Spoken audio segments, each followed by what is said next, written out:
Welcome back students. Now this is our next video on the same topic food production. आज जो हमारी video है वो हमारे उसी टॉपिक पर है जो हम कल पढ़ रहे थे, यानी कि हमारे फूड प्रोडक्शन पर ही आज की हमारी वीडियो है। ये इसका सेकंड पार्ट है।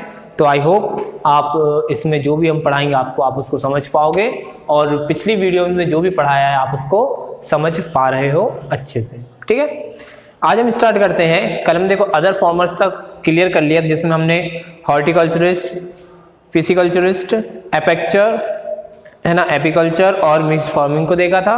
आज हम देखेंगे growing crops. Healthy crops are important because they help in feeding the people of a country. A good crop adds to the wealth of the nation. There are several things that farmers keep in mind while cropping us. अब देखो हमारे farmers होते हैं, क्या होता है, खेती बहुत टाइप की होती है, क्रॉपिंग बहुत टाइप की होती है, और उसके बाद क्या होता है, कुछ ऐसी ऐसी खेतियां होती जो क्या होती हैं हमारे लिए बहुत ज़्यादा फायदेमंद होती हैं, और कुछ ऐसी खेती होती जो हमारे लिए क्या होती हैं, हानिकारक होती हैं या फिर हमारे लिए लाभदायक नहीं होती। ठीक है, तो उसी के बारे में हम चर्चा करेंगे। तो वेरियस स्टेज ऑफ फार्मिंग। अब हम देखते हैं फार्मिंग के अलग अलग स्टेज के बारे में क्या क्या है। तो there are various stages of farming. पहले प्लगिंग द फील्ड। अच्छा देखो, जब हम करते हैं खेती स्टार्ट करते हैं तो सबसे पहले क्या करते हैं, हम हमारे खेत में उसको बखरते हैं, है ना। उसके बाद क्या करते हैं, यानी कि हम इसका क्या करते हैं, प्लगिंग करते हैं। Ploughing is the first preparation for growing crops. The purpose of ploughing is to turn over the upper layer of the soil and bring the fresh nutrients to the surface. It also help in buying the weeds and the remains of previous crops, allowing them to break down. Plugging aerates the soil and allows it to hold moisture. जब भी हम ऐसा करते हैं तो ये क्या होती है, हमारी सबसे फर्स्ट प्रोसेस होती है। ठीक है, इसमें क्या होता है, जो अपर पार्ट होता है हमारी सॉइल का, वो क्या होता है, हम उसको डाउन करते हैं, मतलब नीचे को ले जाते हैं, और जो नीचे जो हमारी फ्रेश सॉइल होती है उसको क्या करते हैं, हम ऊपर की ओर लाने की कोशिश करते हैं। फिर sowing the seeds. Sowing the seed is the process of planting healthy seeds. आप क्या करते हैं, इसमें हम क्या करते हैं, उसके बाद दाने को डालना शुरू कर देते हैं। एडिशन ऑफ फर्टिलाइजर्स, और इसमें क्या करते हैं, हम साथ में फर्टिलाइजर्स का एडिशन करते हैं, मीन्स फर्टिलाइजर को मिलाते हैं। Farmer mix fertilisers in the soil to make it rich in mineral for the better growth of crops. There are two types of fertilisers. अब देखो यहाँ पे क्या है, जो हमारे किसान जो होते हैं, हमारे जो फार्मर्स जो होते हैं, वो क्या करते हैं, अपनी क्रॉप्स में क्या करते हैं, फर्टिलाइजर को ऐड कर देते हैं, जिससे क्या होता है, हमारी जो क्रॉप्स वो अच्छे तरीके से उग पाती है, उसमें कोई भी प्रकार का कीटाणु उसमें नहीं लग पाता। ठीक, फिर इसमें यहाँ दो टाइप के फर्टिलाइजर्स हैं, एक होता है मैन्यूर और एक है केमिकल फर्टिलाइजर्स। तो manure it is a natural fertiliser made from the remains of dead and dying plants of cow dung.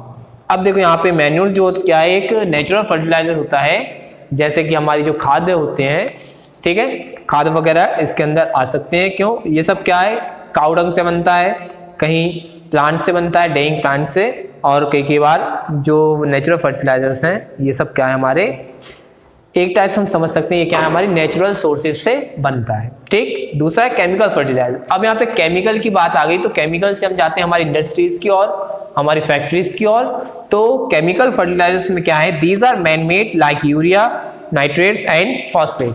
अब ये सब क्या होते हैं, मैन मेड होते हैं, मतलब इंसान इसको खुद बनाता है, क्योंकि नेचुरल तौर पर हमें कोई केमिकल नहीं दिया जाता, हम इसको क्या करते हैं, बनाते हैं। These are man made. ठीक है, ये क्या होते हैं, मैन मेड होते हैं, और ये हमारे लिए एक टाइप से फायदेमंद भी हैं और एक टाइप से क्या है, ये हमारे लिए हानिकारक भी है, यानी कि हमें क्या देते हैं, प्रॉफिट तो है, इससे लॉस भी हो सकता है। फिर इरिगेशन देखते हैं, अब इनकी बात करते हैं हम सिंचाई की। ठीक है, crop need water to grow, farmers irrigates their crops and the right time with the right amount of water. और इरिगेशन यानी कि सिंचाई जो होती है, सिंचाई हमारे क्रॉप्स के लिए बहुत ज़्यादा जरूरी होती है। जो फार्मर्स होते हैं वो क्या करते हैं, अपने सही समय पर क्या करते हैं, अपनी जो खेती है, अपनी जो फसल है, उसको सिंचाई करने का काम वो करते हैं। फिर आता है crop production. As the crop grows, it need to be protected from herbivorous animal.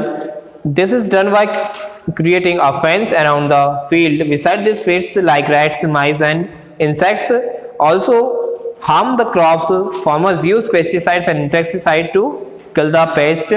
DDT and Gamexin are some common insecticides. अब देखिए यहाँ पे क्रॉप हमने लगाया, सबसे पहले क्या किया, प्लगिंग करी, फिर हमने उसमें बीज डाला, बीज डालने के बाद क्या किया, हमने उसमें फर्टिलाइजर मिलाया, फर्टिलाइजर मिलाने के बाद हमने क्या किया, उसमें क्रॉप्स को सिंचाई दी। अब सींचने के बाद एक हमारे पास एक इंपॉर्टेंट स्टेज होती है, वो क्या होती है, क्रॉप का प्रोटेक्शन करना। ठीक, अब भाई जनरली हमने किसी चीज को लगाया है वहां पे तो उसकी क्या देख रेख करनी पड़ेगी।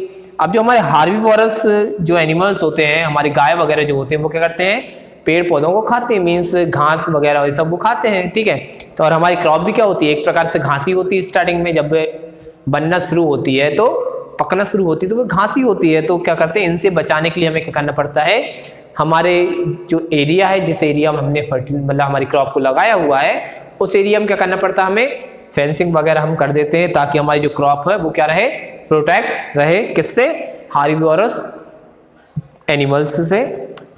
फिर हम कुछ इंसेक्टिसाइड्स का यूज करते हैं, तो डीडीटी और गेमेक्सिन क्या है, हमारे कुछ कॉमन इंसेक्टिसाइड्स होते हैं जो क्या करते हैं, कीटनाशक दवा वगैरह होती हैं, वो सारे के सारे क्या आते हैं, हमारे इंसेक्टिसाइड्स के अंदर आते हैं। फिर हार्वेस्टिंग, अब क्रॉप हमने लगा ली, अब क्रॉप पक चुकी है, तो अब क्या करेंगे, हम इसकी हार्वेस्टिंग करेंगे। When the crop is ripe it is cut down, this is called harvesting. अब क्रॉप जब पक जाती है तो उसे काटने की जरूरत पड़ती है, तो काटने को हम क्या बोलते हैं, हार्वेस्टिंग बोलते हैं। फिर हार्वेस्टिंग करने के बाद क्या करते हैं, हम इसका एक स्टोरेज करते हैं। ठीक है, स्टोर करते हैं इसको। After harvesting grains like wheat and rice are stored in godowns.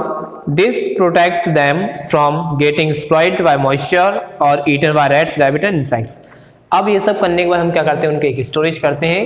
जगह जगह पर हमारे क्या गोदाम्स बने हुए होते हैं जिन पे हम क्या करते हैं, इसका स्टोरेज कर लेते हैं ताकि ये क्या रहे, किसी भी प्रकार से खराब ना हो और किसी के द्वारा जैसे रैट्स, बर्ड्स, इंसेक्ट्स के वगैरह ये डैमेज ना हो पाए। ठीक है, then thank you very much.